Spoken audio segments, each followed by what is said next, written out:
Cheers. Okay, let's spill some tea then. Yes, let's. Go ahead, Peter. Hi, I'm Peter. I use they them pronouns. I work at Robertson-Wesley, United Church, and my job there is the Social Justice and Outreach Ministries Coordinator.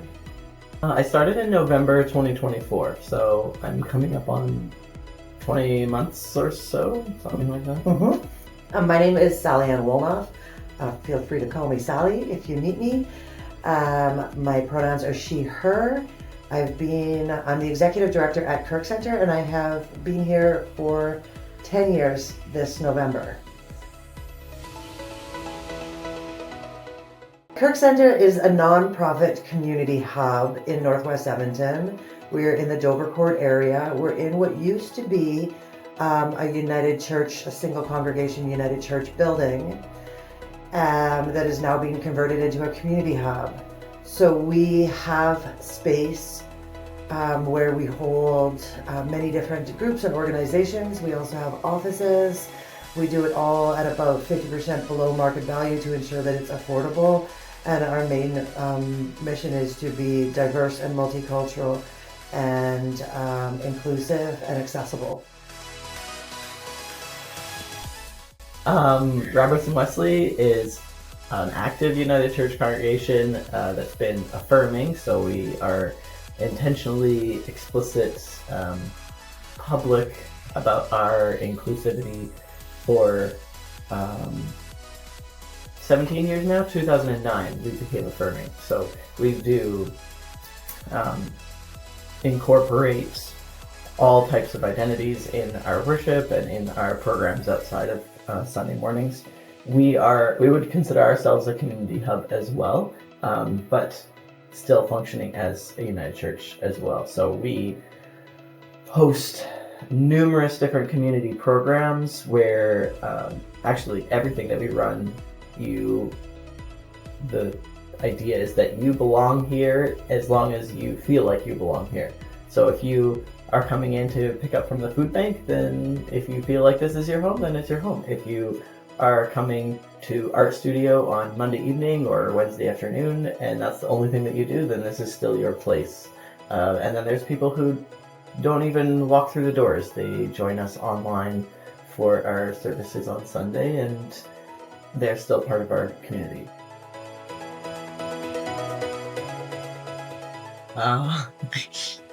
I've lived in the church forever.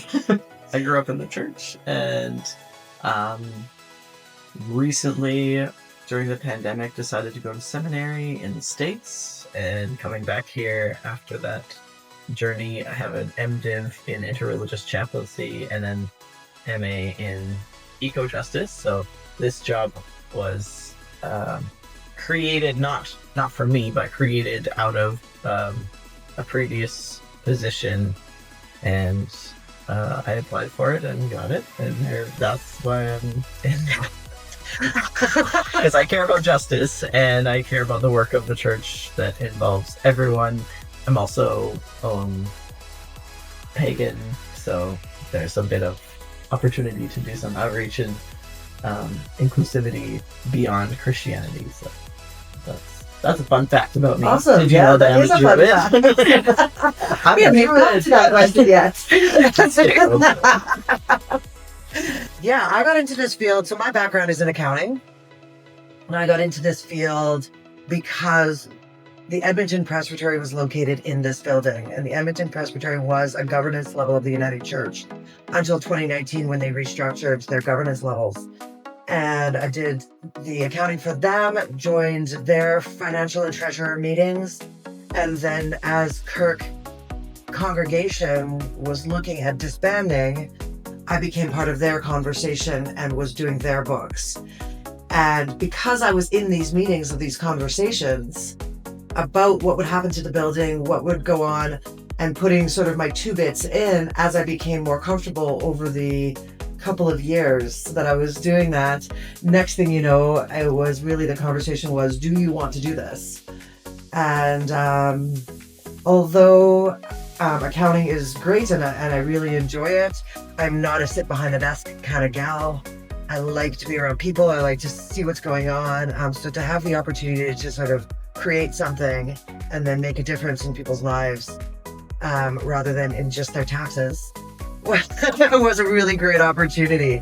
So after talking with my husband, I opted to leave behind what was a fairly successful home business and come into this opportunity, and I haven't looked back.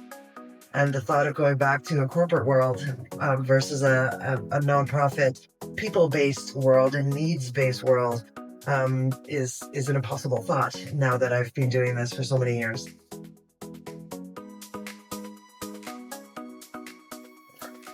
Kirk Centre does quite a few projects. We collaborate with quite a few people within our building as well as outside of our building. We previously talked a little bit about our travel logs. Those happen predominantly over the winter. We do advertise those on our social media pages as well as in our newsletter and on our website.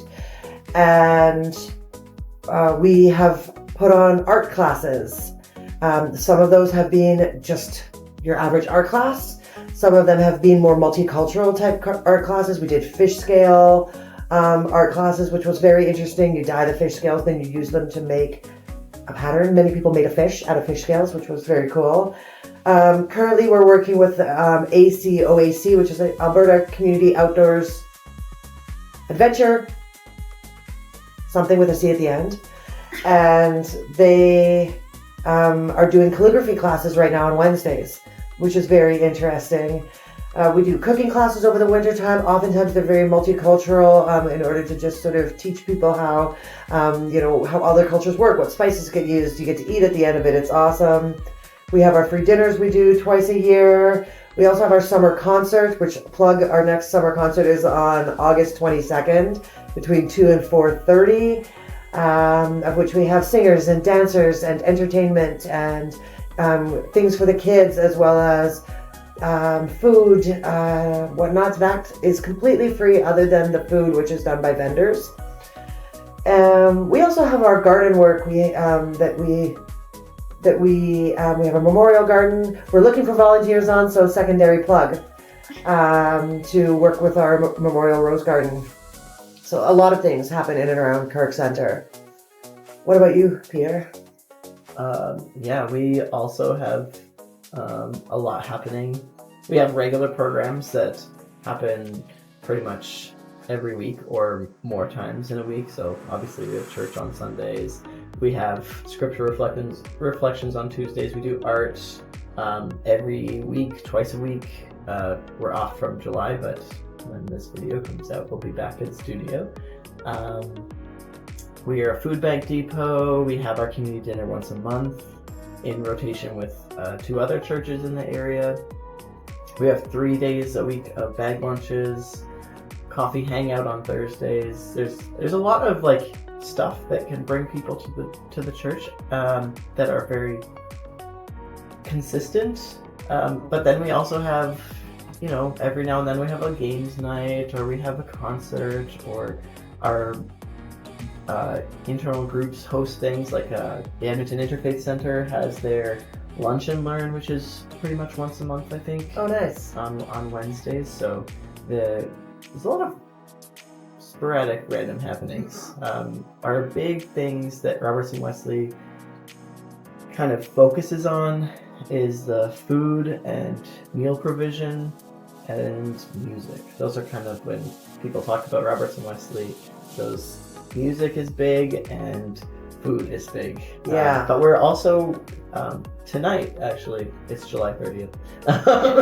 Tonight, our refugees that we've been sponsoring for 4 years are arriving finally. So that's another another thing nuance that we do. Yeah. It's kind of a hurry up and wait kind of thing. Of, do all this work. Wait. Oh, now they're now we're gonna have lots more to do. So that's great. Yeah, little things here and there that become big things. Yeah, and then ad hoc kind of events and whatever. So right, we're all over the place. That's great. We haven't really worked together all that long. I think I've been coming in and out of Kirk Centre and familiar with the United Church. We just got chatting, and you must just track grants, because you found the grant and was like, we should apply for something. We should do something. Yeah, my kid happens to go here as a daycare attendee. So as my job as an outreach person, was just like, well, I could put my card here. You were talking about wanting to do more inclusive, like queer related things, I think, and I was trying to resource you on that. And then you found this grant. I don't know how you found the grant. Because I do keep my eye on all the grants. Because it is on my list of things to do at least once a month, is to just root through the City of Edmonton, Government of Alberta, corporate grants.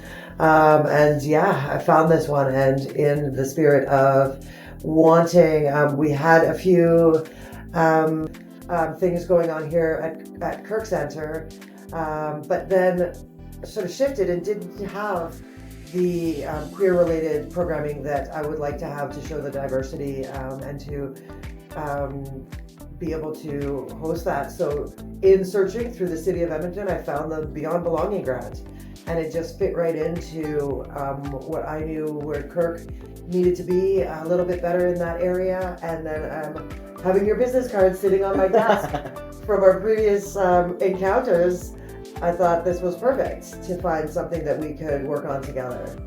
And the Beyond Belonging grant has just really got that started in our conversations of where we could take this. Yeah, it didn't take very long for you to just be like, hey, I have this human library thing I want to do. I was like, okay, let's do it. Yeah, this human library is an aspect that has been sitting on my desk for quite some time. I have attended a few human libraries in different countries around the world, and really loved the resource of people. I love the resource of books, but I love the resource of people.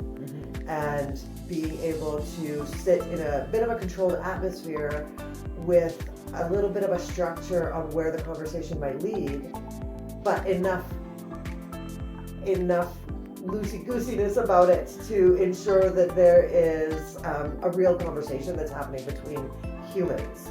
And so that was sort of, there was a pin put in that Post-it note for quite some time, because the Post-it note became non-sticky, because the idea sat around for so long that it then had a pin in it, and I literally put a pin in it. And this seemed like as my brain started working, it seemed like a great way to bring what great experiences I'd had around the world with it into this.